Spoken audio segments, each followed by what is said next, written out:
In this video, we'll be concerned with looking at measuring business performance.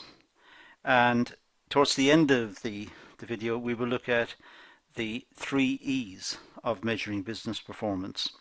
We'll talk about those later. So let's start. Managers need to know how effective their policies and strategies are. And they need to have performance indicators. If managers can't work out how effective their policies are, then the managers may be making suboptimal decisions. Managers may be making mistakes, and perhaps they're not being picked up until it's too late, until they're manifest in lower profits or dwindling market. So it's important that the managers know how effective their policies and their strategies are, and that they have performance indicators. Now, the performance indicators may indicate the need for planning and policy reassessment. So a performance indicator, whatever the indicator selected is, it may show that some remedial action is required on the part of the manager to put right some decision or some action which was detrimental to the welfare of the business. So policy reassessment and policy planning and replanning are very much important within the context of performance indicators and the use of performance indicators. If the management don't learn from the performance indicators, if they don't pay heed to the performance indicators, there's no point in having them. But also, it's a dangerous route to take. The performance indicators show there is something wrong, and there is a need on the part of the manager to take some action to fix whatever is going wrong. The performance indicator, of course, could also indicate something going well, in which case the manager again should know that the policy is a success and continue with that policy.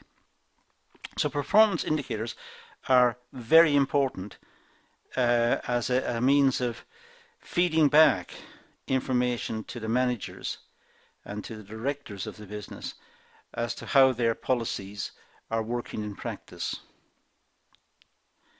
Of course, remuneration may be based on performance indicators.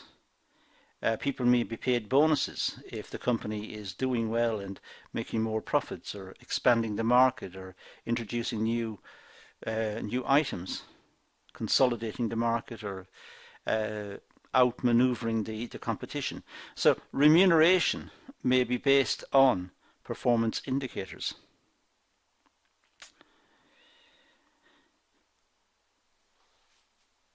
So issues in performance measurement. Well, first of all, what is being measured? It's necessary to work out what's being measured. There are, in a sense, 2 answers to that.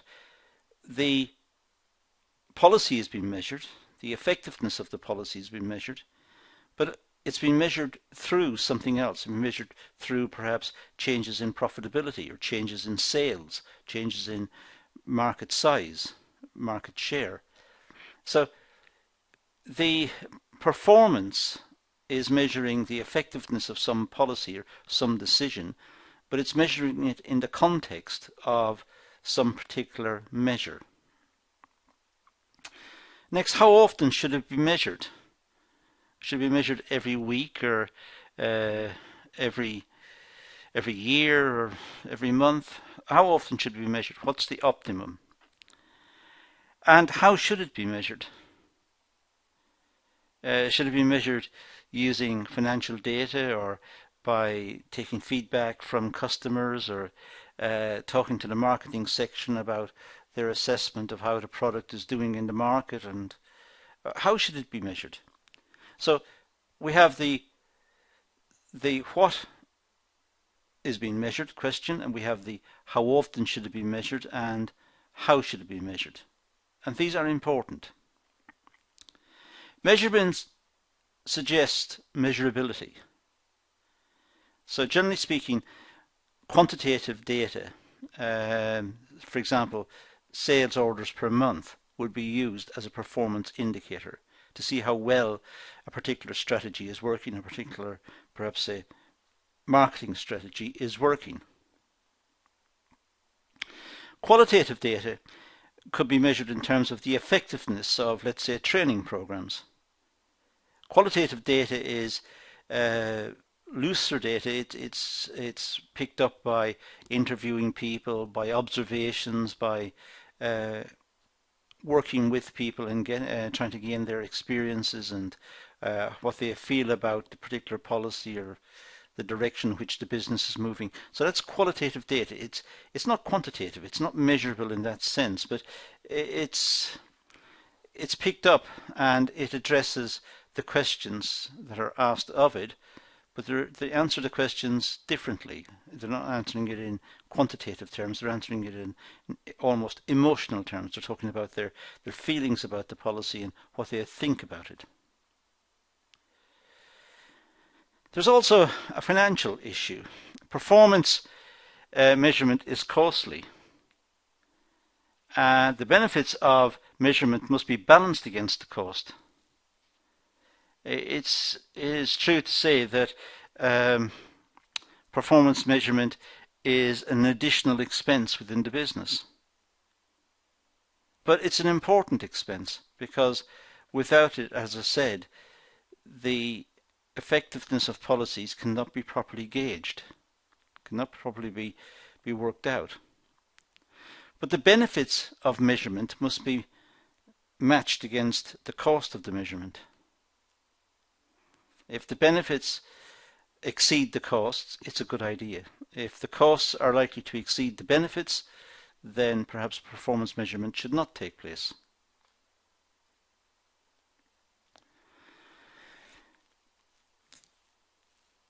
The most basic question is what to measure. Output per worker per week, that may be one way of measuring performance, looking at the output per worker per week, the output per department per week, or the output of the organization per month. It's setting up something that can be measured and which will indicate whether a particular policy is being effective or not. You could look at machine breakdown in minutes per month. That could be a performance measure. A measure of how well the maintenance department look after the machines and how they keep the machinery running, perhaps, within the business. It could be staff absenteeism per month. How many days off have the staff taken and why? Is it because the job is not attractive, because the job is boring, because the work needs to be enlarged or enriched in some way? Well, why are people taking time off? What's the sales revenue per month? How well is the business doing per month? It's perhaps the number of sales orders and the value of those orders, which is an indicator of the success of a policy, perhaps a marketing policy. Look at the stock turnover per month. That might be a useful measure of performance.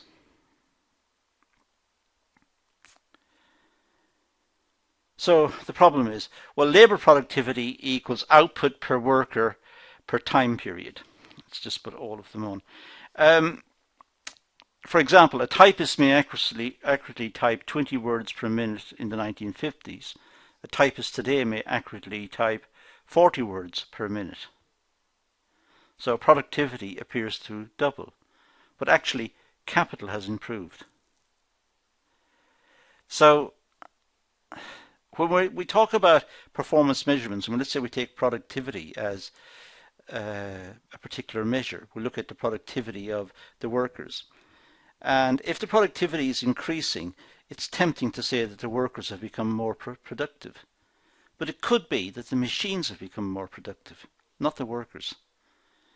In fact, if the machines are very clever in terms of their programming and the software that drives the machines, and they're very advanced machines, the chances are the workers' contribution has been diminished. The worker may be reduced to turning it on and turning it off, whereas in the past it was a skilled job. but now perhaps the machine can do it and can do it more efficiently. So instead of talking about labour productivity, perhaps we should be talking about capital productivity. In fact, it's very difficult to separate out the two, because if there's nobody to turn on the machine, nothing will happen. So people are needed. On the other hand, once the machine is up and running, perhaps the machine can do a lot on its own. It's automated.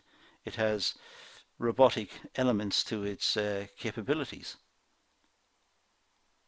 So it's a tricky question when we talk about labour productivity. Performance measures may be analysed under three headings, commonly known as the 3 E's. These are economy, efficiency and effectiveness. Now these are the 3 E's of measuring business performance.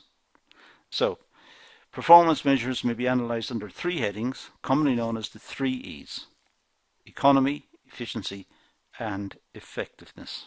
We'll start with economy.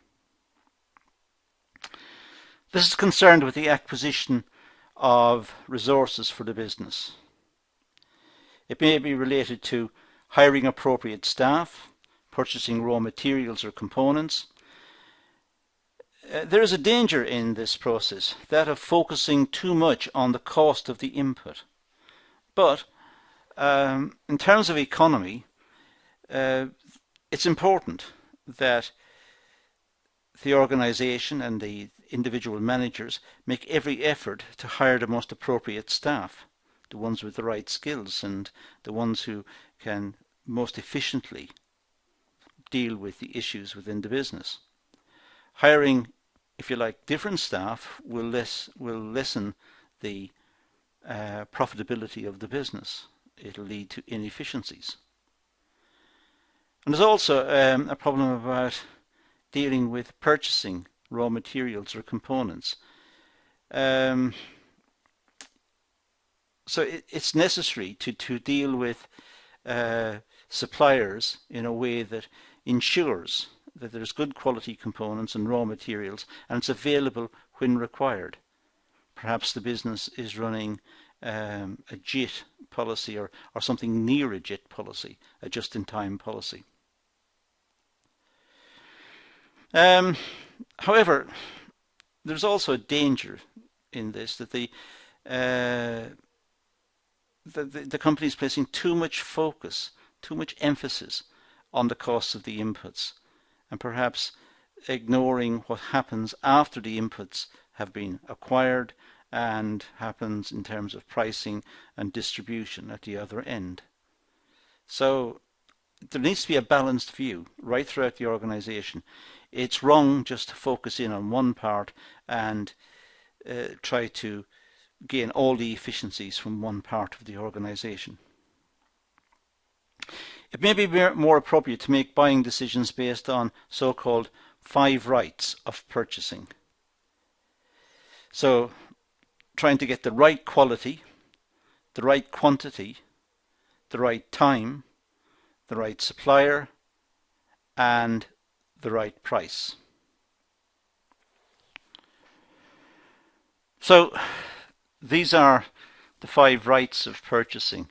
It's easy when we write them down. It makes it look an easy task. In fact, it is extremely complicated to achieve in practice. Trying to determine the quality of the inputs, the quality of the purchases, that is extremely complex, to make sure that the quality is consistent and to make sure that it is the appropriate quality for what is required.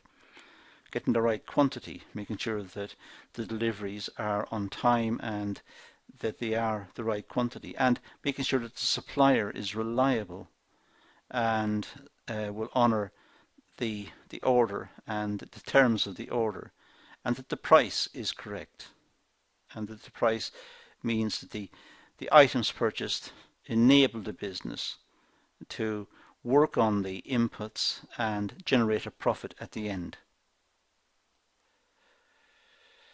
So let's look at the right quality for a start, the first point. We'll come back to this slide and look at the right quantity, the right time, the right supplier, and so on. Let's look at the right quantity. No, sorry, quality. Buying on the basis of price alone risks problems in each of these categories. So quality, cheaper purchase may lack quality, so it may be a false economy. So it's important to make sure that the items purchased are suitable. Not necessarily the cheapest, but they have to be suitable for what they're purchased for. Cheaper items may not be appropriate and may lead to additional costs. It may lead to poor quality in production, or may lead to machine breakdowns, or may lead to wastage. So it's a false economy to just buy the cheapest. The right quantity. Well, larger orders may attract discounts. This may encourage overstocking with associated costs. So although larger orders may carry a discount, if you buy more you get it for less, but then the company has perhaps sunk a lot of resources into the order and they have to hold stock. Well, the stock is idle. The stock is not producing anything. It's not yielding a return. It's just sitting in the stores waiting to be used. So although the company got a discount on the purchase, it must balance that with the idea of having to overstock the product. So not necessarily a good thing to place a bigger order, even though there are discounts. Clearly, of course, this would have to be calculated. You'd have to work out the savings from large discounts versus the costs of overstocking. Now, the right time. Well, care must be taken in the timing of orders and reordering stock. Orders placed early will lead to idle stock and associated increased costs. So it's a question of getting the timing right as well. The orders have to be placed with the supplier, so the supplier will, allowing for lead time, will supply when the company needs the items. If the company is overcautious and they place the order too soon, it'll carry extra stock for that period, and that's a waste of resource. There is an opportunity cost, if you like, because the resources gone into paying for the order that's arrived early could have been put into the bank at a rate of interest, which would be more productive.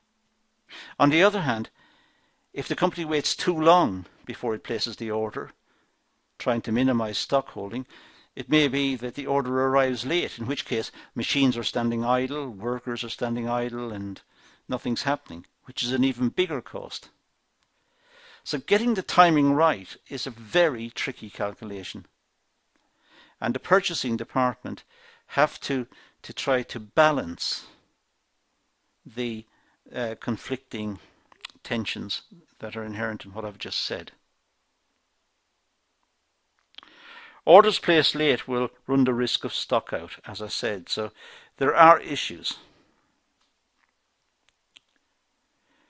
Now, the right supplier. Suppliers should be vetted in terms of reliability, capacity to meet orders, quality, support, and price. So suppliers need to be reliable. They need to be able to get the orders when promised and deliver the orders when promised. They must have the capacity to meet the orders. Whatever the size of the order, they should have the capacity to meet it. It should be good quality from them as well. And there should be support. If something goes wrong in the order, the suppliers should be able to support the company, perhaps get emergency supplies to the company from other sources, or make some provision to help out. And they should also, of course, be competitive in their pricing. So suppliers need to be vetted in terms of economy as well. Well, the last one is the right price. Clearly, the full cost of acquiring the resources is important. The full cost is important.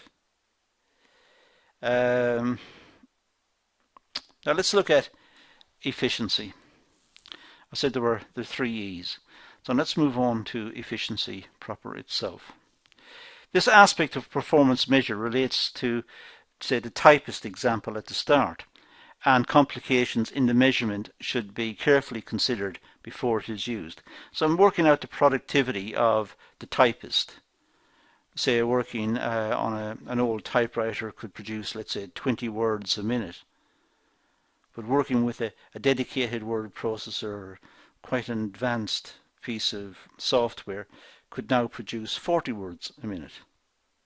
What's more, the words produced are all correctly spelt and in the right position, and their grammar is checked for them automatically, and it's a much more efficient way of doing it. So does that mean that the productivity of the typist has gone up from 20 words a minute to 40 words a minute, or does it mean that the capital has become more productive?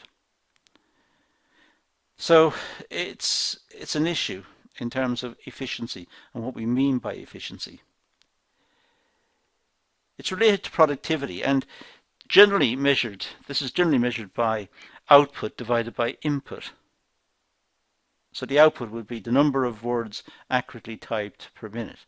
The input would be the worker, the typist. But it's not just the typist. The typist is working with the machine, as I said. The typist needs the machine, and the machine is very productive, and the machines have become smarter and more capable.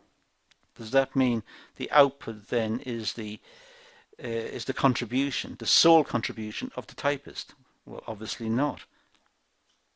The machine has made a contribution. Effectiveness. Effectiveness relates to the degree to which output meets customers' requirements.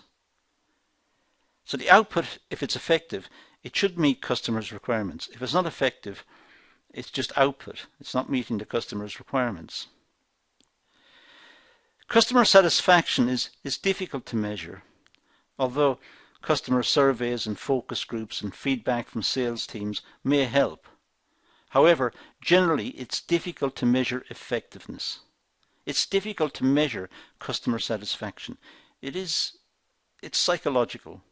Are the customers happy, and how happy are the customers with the purchase and with the product? Of course, sales figures may be used as an indicator of effectiveness. If more sales are being generated, it possibly means that the consumer is happier with the product, that the product is being effective, customer needs are being met.